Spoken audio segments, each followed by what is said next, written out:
Hey guys, my name is James with First Home Inspectors. I wanted to make a long form video of this topic about gas shutoffs. This was originally a video I put out on Instagram a few weeks ago, and then a couple of my friends and followers asked if I could make a version of this video that was a little more tailored to a general audience versus just a construction audience. And then the only way I could do that is to make the video longer because some of these things take a little more time to talk about.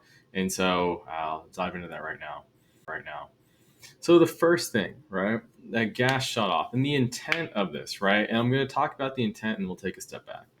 So the intent of this is to quickly and reliably isolate an appliance in the gas distribution system, right? So what happens is we have a gas line that is constantly pressurized. It comes in from the street. It goes into our gas meter, which is this gray box on the side of our homes. After that, it's constantly pushed to every single appliance in the house. Every single gas line is constantly being pushed with gas, like natural gas, right? When we have an appliance that turns on, it opens an orifice and allows the gas to come inside and then it burns it, right? When the appliance wants to turn off, it just closes up the orifice and then the appliance is off, right? But the thing is that inside the appliance, this is where the orifice and the valve is at, right? That's inside the appliance.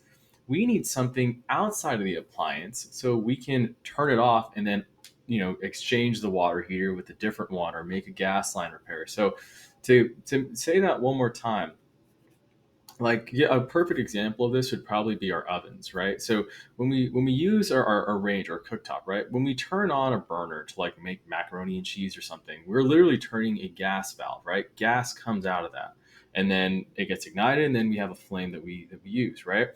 Now, if we decide to turn the gas off and we just pull the oven, that whole range out from the wall, what's going to happen? We're going to have a massive gas leak because there's still gas being pressurized and pushed to this appliance that isn't actually there anymore, and now our house is going to get filled with natural gas. So the way that we stop that from happening, because we live in the real world, right, and we need to exchange our appliances with different ones, and we need to change our water heaters out and stuff like that, is that we have a thing called a shut off. And when we have a shut off, like all things in the code, there needs to be some parameters on what the rules are for shutoffs. The reason why is because there's just hundreds of different stories along the way of people bending the rules and then making, just getting around it. And so while this could be just like make them accessible, use a good valve, and don't be an idiot, it's just not how it works, right? Sometimes things get complicated and we need to have a rule set in place so we're all playing by the same rules. So the first thing, now we're going to jump into actual things on the slides, is approval is needed on the type. And basically this outline for this video is taken from the code book and talked about in a very simplified manner, right? Obviously, if you want to know every single detail, go read the code, but this should give you kind of a pretty good idea of what's going on. So first thing is approval is needed on the type. Now, the reason they'll always say this is because they're worried about someone using some janky ball valve for a shutoff that just leaks, right? So that's like the first thing you'll see in almost every single line of code for every single appliance or fixture or anything, valve, whatever. Approval is needed. There's a list of approved materials out there that you can use in construction projects, and this needs to be one of them. The next one, it says a ball valve is most common, right? The code even mentions this. And the reason why is because ball valves are the least likely valve to leak. And I found that pretty interesting. It's not something I knew before I read this. So you can have a gate valve, a butterfly valve. Shoot, I mean, I guess you can't really have a check valve for the situation, but you can have a lot of different valves here. And ball valve is the one that you want to go with. So we'll go on to the next slide. The next slide. So this slide is all about the location, right? And here what we're talking about is that it needs to be within 6 feet of the appliance. So let's say you had a gas leak of some sort, and for some reason your dryer was just leaking gas, and like the orifice and the valves inside the appliance just were not working right now. Natural gas is everywhere, right?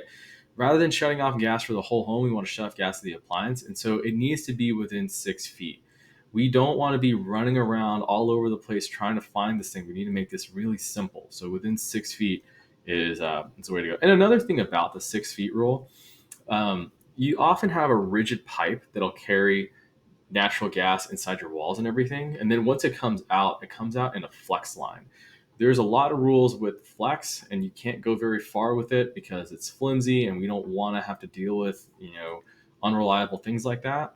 So the flex is awesome because you can move your oven around or your dryer around and it won't break. But the bad side of it is that if it gets impacted, it's probably going to rupture, right? It's more likely to. So a next thing is that it needs to be in the same room. So as you can see, you could be a smart aleck about it. Have a gas line within have to shut off within 6 feet of your dryer, but then it's on the other side of a wall. And then you have to go run all the way around your house or your room or something to go get it and turn that gas off. You do not want that. The next things it talks about needs to be accessible, right? And so, what they really mean by accessible is that sometimes we'll place a gas valve inside of the wall, right? Now, if we have the gas valve inside of the wall, we need to have an access panel for that. If you guys go to this is a poor example, but if you go to like a commercial bathroom, like if you're going to like a Raiders game or something like that, you'll see there's always like a little panel inside the wall, and you always kind of wonder what's inside. It's usually a valve, like a valve for plumbing, not a valve for gas, like this situation. But you can have gas valves inside the wall, and it would kind of look similar, where you just have an access door, open it, you have a gas valve, and there you can turn it on and off, right? The next thing is that it gives a couple of examples of where it's okay. Right? So they're saying behind a dryer is okay, and that's good to know because it's not really as easily accessible, and it's good that they give us a green light. If they didn't, our laundry rooms might look a little bit different. Next thing behind an oven is okay too. So also very good to hear because our kitchens could look different too. And then lastly, it can't be in a firebox. This is so funny to me that they have to write this down. I think the when I was reading the code, the big thing they were worried about was for gas fireplaces, and you could theoretically, if you didn't have that little plate between the two things, you could have the gas valve inside the firebox. That is absolutely ridiculous. You don't want to have to dig your hand through a fire to turn the gas off if you needed to. Obviously, there's going to be better ways to do that, but you kind of get the whole spiel here. Um,